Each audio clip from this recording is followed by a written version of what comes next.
Thank you so much for that lovely introduction, even though you were rather slurring of the 16th century romance. And actually, I feel quite tempted to lecture you all about the poetry of Sir Philip Sidney just to get my own back. But I won't. What I will do is just to really start by thanking you so much. Thank you for the lovely introduction. But thank you for the support that you have given me in the campaign in Brighton. And as you heard from Isla, it was successful, so thank you for that. But thank you also for offering such an inspiring example of positive politics, the way you campaigned for the Green Yes in the independence referendum.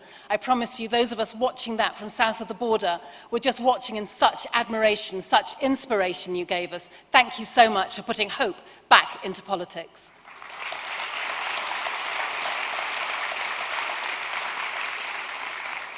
But it is a real honour to be with you today, and we meet in incredibly exciting times. As you've heard, over 9,000 people now belong to the Scottish Green Party. Patrick Harvey has the highest approval rating of all the Holyrood opposition parties leaders. Of course he does, he's brilliant. And the Greens, with our two MSPs, are even more effective at holding the Scottish Government to account as Labour with their tally of 38. So all the signs are that we are going to see a major breakthrough with record results in next year's election. Scotland is leading the way on everything from its fairer voting system to its stronger stance against austerity to its rejection of Trident. Building a new kind of politics where the Green Party's long-standing commitment to democracy, participation and giving people a real voice is being realised. So it is an immense pleasure and privilege to have an opportunity to say a few words to you this afternoon. And it's such a contrast, of course, to my duties speaking in Parliament. It's not just that the audience is different, although I'm assuming that George Osborne isn't here. After 5.5 years at Westminster, people come up to me now and they ask me if I'm getting used to it. Used to it?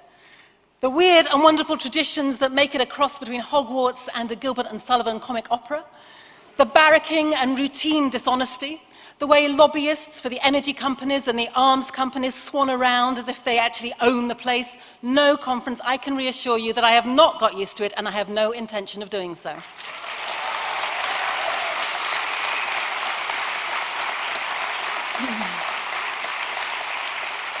But I do know one thing, and that is that being there matters.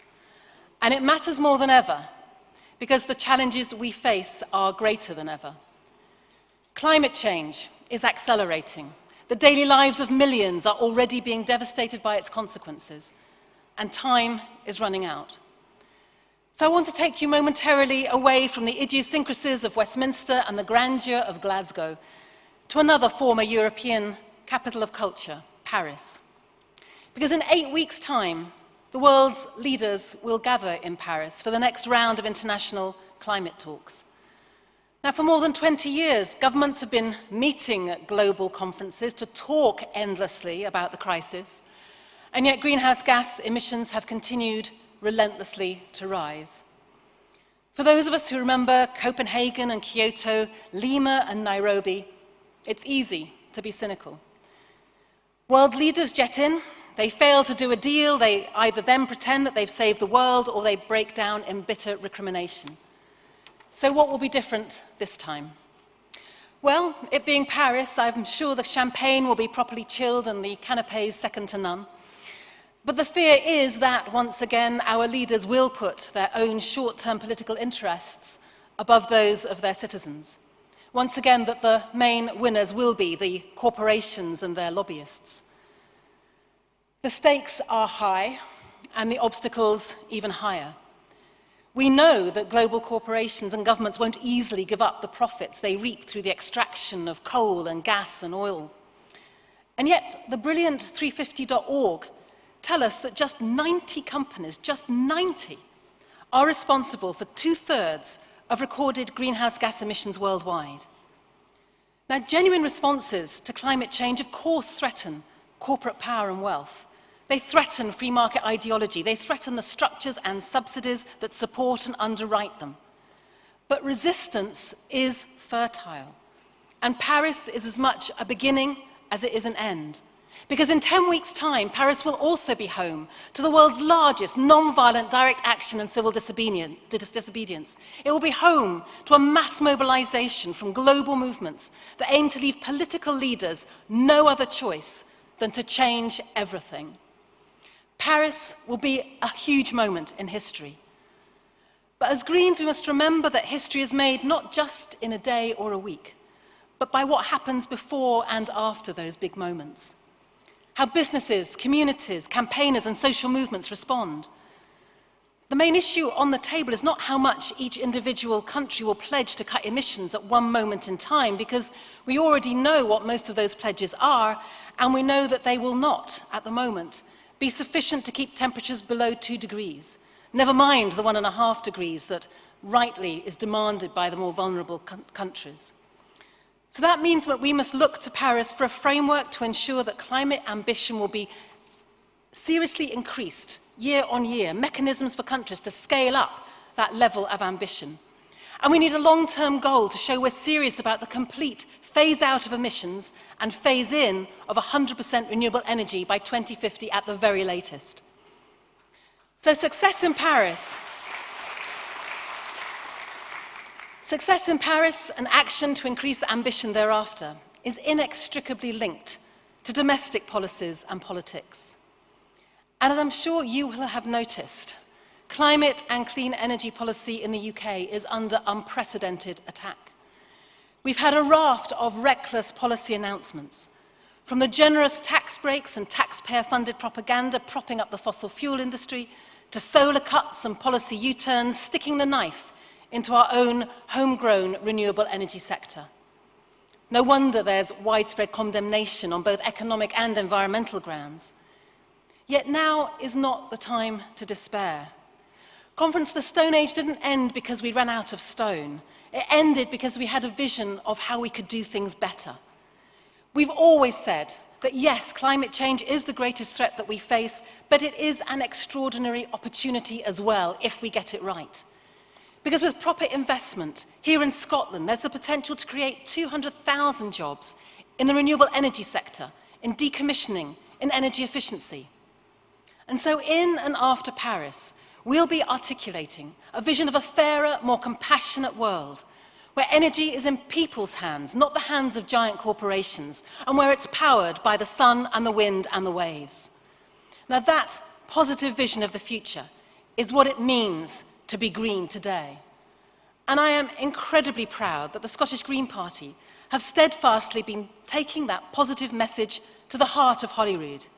I'm proud that the Scottish Greens are the only party to have unambiguously stood firm against the fracking companies and their plans for underground coal gasification.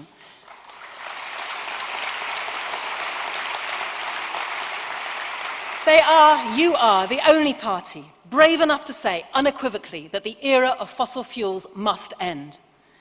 And I'm proud that in the run-up to the 2016 elections, our message about building a truly sustainable low-carbon future will be heard from the Highlands and Islands to the Scottish borders.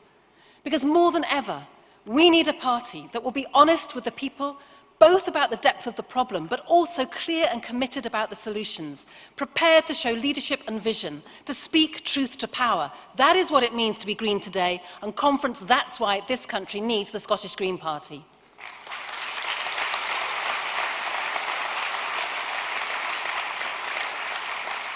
But I'll tell you something it doesn't need, though. An outdated nuclear submarine system that will cost us £100 billion over the next 30 years. When it comes to leadership and vision, there can be no finer example than Scotland's opposition to Trident. Little wonder, then, that the Scottish people have so roundly rejected Labour time and again in the ballot box, when Labour have failed to take a stand against Trident, and show no sign of doing so now, despite Jeremy Corbyn's own strong and genuine personal commitment. Conference, let us say it again and let them hear it. Nuclear weapons are illegal, immoral, and unnecessary.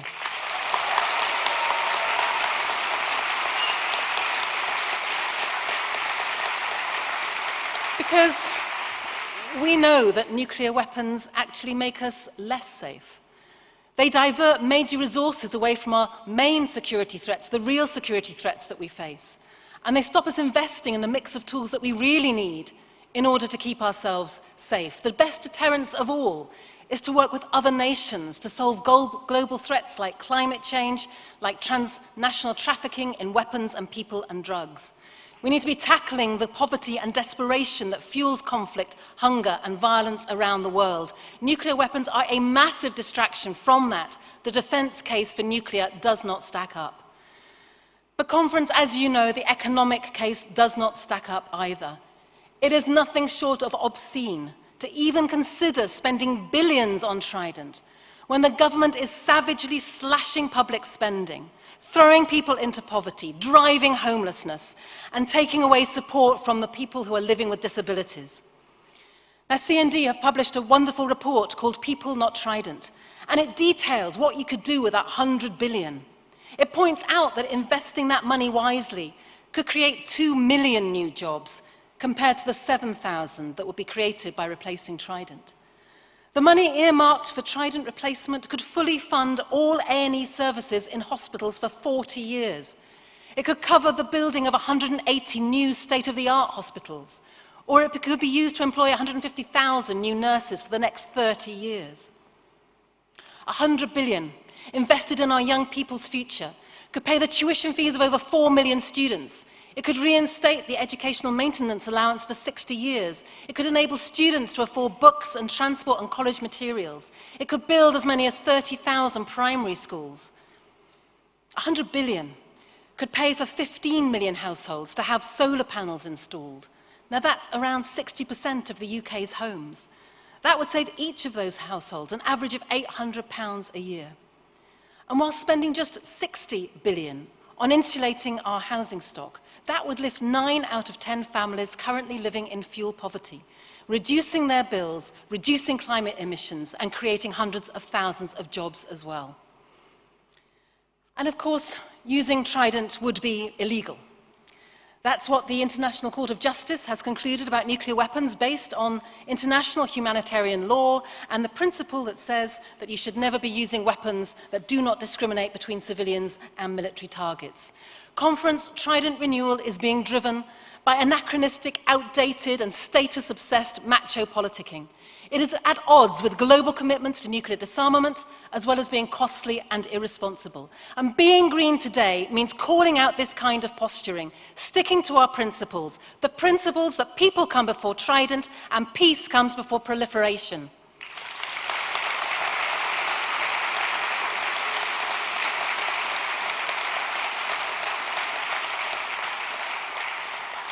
And conference, there's another principle that is at the heart of what being green means today. And the principle is very simple. You should tell the truth. And this is the truth that we are telling, that austerity is not working. It is dividing our country, it is punishing the poor. So we have news for George Osborne. It wasn't people on job seekers' allowance who brought down the banks. It wasn't teachers and nurses and firefighters who gambled recklessly on international markets. So we're demanding that Cameron and Osborne stop making them pay for a crisis that was none of their making.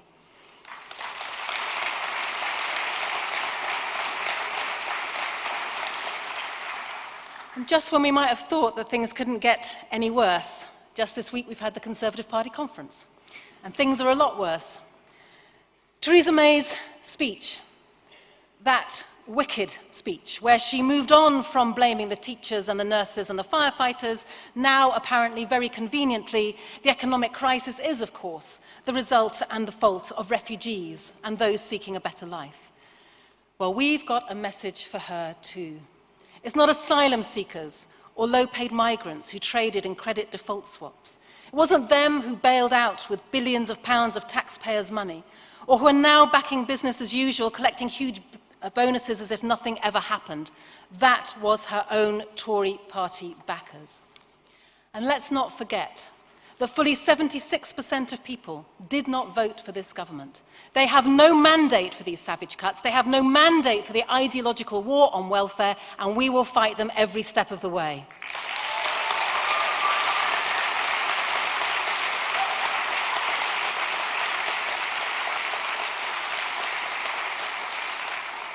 So on everything from this fight against austerity to campaigning for Scottish independence, Greens have forged strong links across our communities with trade unions, with radical social movements and progressives.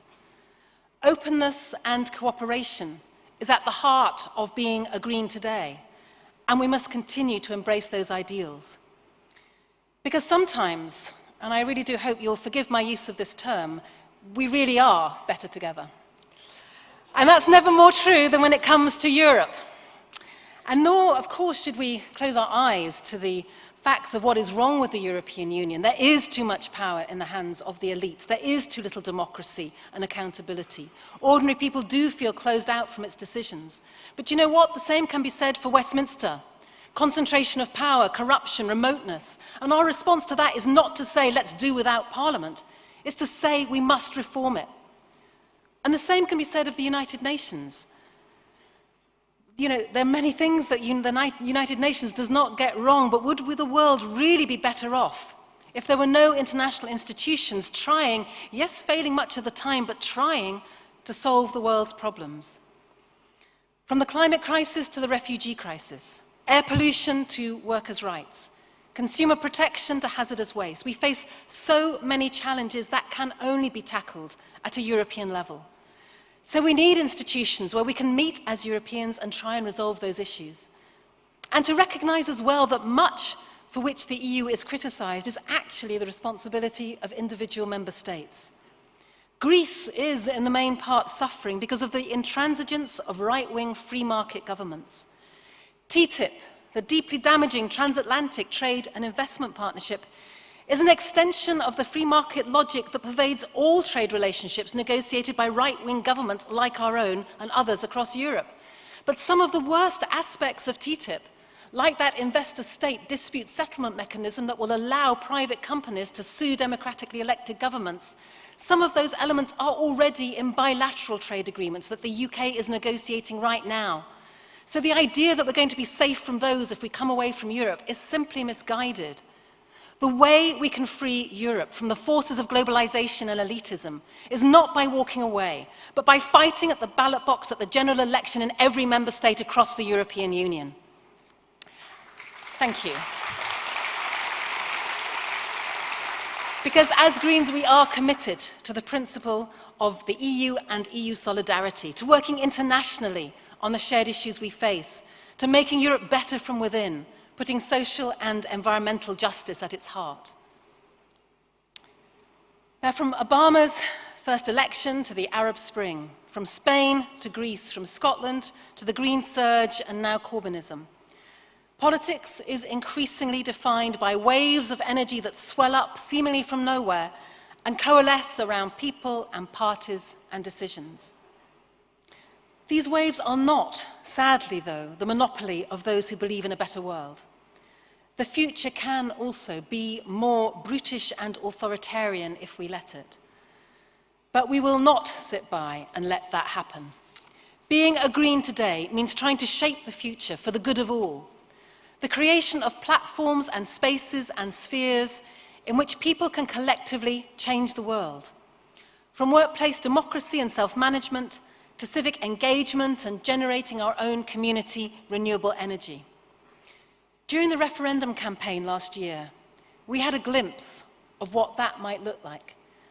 On conference from far away in Brighton, I can tell you that it looked beautiful. And I want to pay tribute again to the incredible role that the Scottish Greens played in that campaign, inspiring people about the future and offering a compelling vision of a better Scotland. We have a vital place in shaping that future, a distinctive responsibility to the politics of the environment over the politics of greed. A future in which there will be Green MSPs representing every region in Scotland, and where I'll not just be the first Green Westminster MP, I'll be the first of very many. So let's not leave our fate in the hands of those inside the secure zone in a conference centre in Paris, all resting on the shoulders of the bankers and the wealthy elites. The future can happen to us, or it can happen because of us. Conference, if being green means anything, it is that the future is created today, that we are the ones that we're waiting for. Thank you.